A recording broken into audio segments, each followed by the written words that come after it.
Kumusta mga brad? Honda PCX. Maliban nga po sa Aerox at NMAX, isa din po ang Honda PCX sa pinakakilalang motor na madalas nga pong bansagang jet ski. Yung itsura kasi niya, mukha din talagang jet ski. Yun nga po yung sabi ng iba. Pero pogi din naman siya. Dahil nga po sa kilala din talaga ang Honda PCX, hindi na po nakapagtataka na may gumagaya talaga sa design niya. Siguro nga nakita nyo na yun. Isang motor na medyo kamukha din ng Honda PCX. Sabi nga nila, kapag ginagaya ka na, sikat ka na.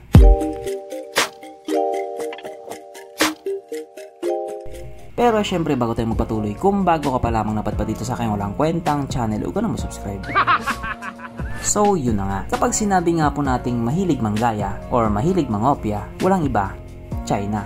Kilalang-kilala nga po sila pagdating sa mga imitation. At alam nyo ba doon nga po sa kanila, may isa na namang motor na di umano, kopya daw sa Honda PCX. Honestly, para sa akin, hindi naman talaga siya 100% mukhang Honda PCX. Pero kasi mga tao na rin ang nagsabi doon na kopya daw to sa Honda PCX. At ang brand nga po dito sa motor na ito ay Letbe, na kapag binalitad mo nga po ay magiging bilet. At itong brand nga po na ito ay under sa Haojin Motorcycle na galing China, sa Guangzhou, China. Kung titignan nga po natin ang itsura sa motor na ito, mukhang mahirap ipagdamot dito ang salitang pogi, kasi nga pogi naman talaga siya. At ang malupit nga po doon, hindi lang siya basta itsura lang, kasi yung mga features nga po na pinagsasalpak nila dito sa motor na ito, pangmalakasan din talaga. Kaya sa panahon ngayon, iba na ang made in China. Ede wow. Kaya dahil dyan, pag-usapan na naman natin kung ano bang meron sa motor na ito at kung gaano nga ba talaga siya kaganda. So ito nga po ang Letbe Island 150 na mayroong 150 cubic centimeter engine displacement, 4-stroke single cylinder, single overhead, come with 4 valves, naka-electronic fuel injected, at syempre ito po ay naka-liquid cooled. Kaya hindi po siya panis sa Honda Click 125. Pagdating naman po sa kanyang power, ito po ay merong 16 horsepower at 8,500 RPM, 14.7 Nm of torque at 6,500 RPM. At dahil nga po bago pa lamang ang motor na ito, hindi pa ito na top speed na mga Chequang Putsu.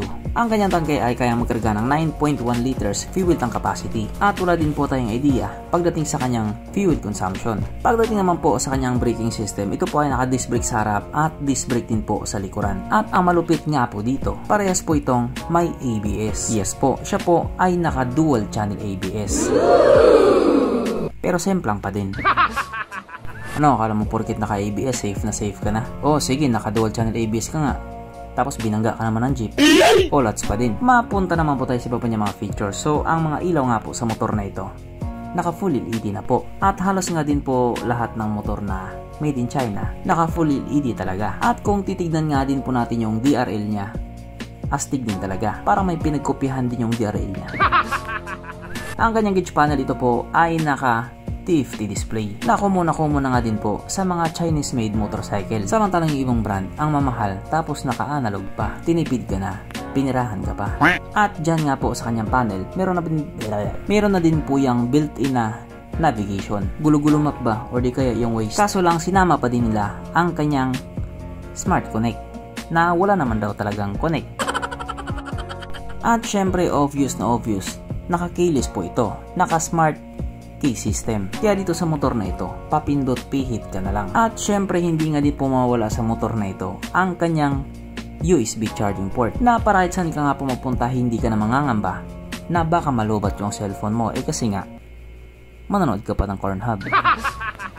At isa nga din po sa pangmalakasang feature dito sa motor na ito, meron po siyang TCS or Traction Control System, na just in case nga po dumaan ka sa isang kurbada at madulas na kalsada, kusa nga pong mag-a-adjust yung gulong mo sa likuran para hindi ka sumemplang. At present nga din po sa motor na ito ang walang kamatayang ISS or Idling Stop System. So sa 88,000 pagkakataon nga po, uulitin ko na naman to. Ito nga po yung mekanismo na kapag nakahinto ka sa isang traffic light at hindi mo pinihit yung silinyador sa loob ng 3 or 5 segundo, kusa nga pong mamatay ang makina sa motor mo. At pihitin mo lamang din siya pabalik, kusa na rin siya nga andar. Kaso lang dahil ito nga po ay bagong motor, wala na po siyang kickstart, na siya nga pong palaging hinahanap ng mga taong walang pambili. Pero dito, may pambili ka man o wala, Alam kong hinahanap mo to, sapagkat nandito na nga po tayo sa exciting na part, ang kanyang mga suspension. So sa harapang bahagi nga po ito ay ginamitan ng telescopic fork, at sa likuran naman ito po ay gumagamit ng dual shock absorber na may sub-tank, na ayon nga po sa mga taong nakagamit sa motor na ito, magandang bounce.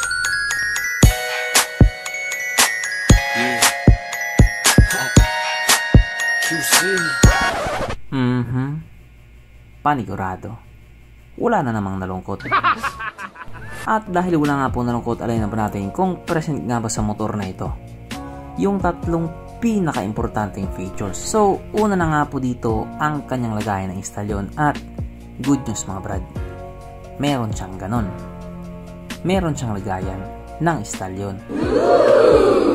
Pangalawa, meron din po siyang sabitan ng pulutan. At oras na nga po para sa ating Red Horse check, ang pinaka-importanting feature sa isang motor. At ayon nga po sa aking masusing pag-aanalisa, ang motor na ito ay kayang magkarga ng 2 kahong Red Horse.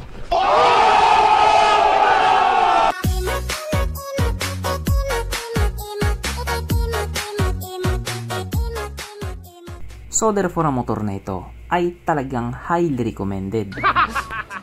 At oo nga pala, hindi ko nabanggit kanina, ang motor nga po na ito ay mayroong dalawang variant, yung naka 2 valves at yung naka 4 valves. So yun na naman po yung pinagkaiba nila, pati na rin yung horsepower. Pagdating kasi sa specs at features, iisa lang po, parehas na parehas. So ginawa nga po nila yun para may choice yung mga tao. May mga tao kasi na gusto yung chillax lang, at may mga tao din na gusto yung parang takbong natatae. Sa madaling salita, racing.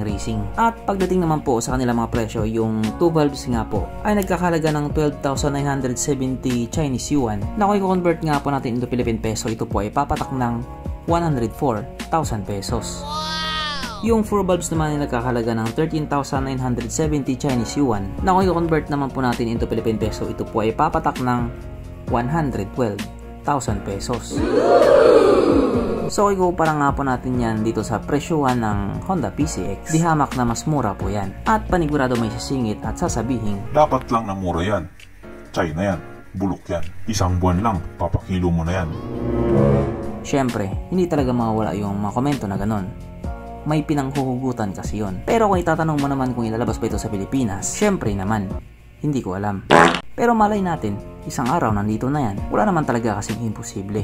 Pagdating sa mga made in China, lahat posible. So hanggang ganito na lang muna mga brad, kung may gustong sabihin or gustong idagdag doon sa mga sinabi ko, mag-comment ka na lang sa baba. Okay, bye.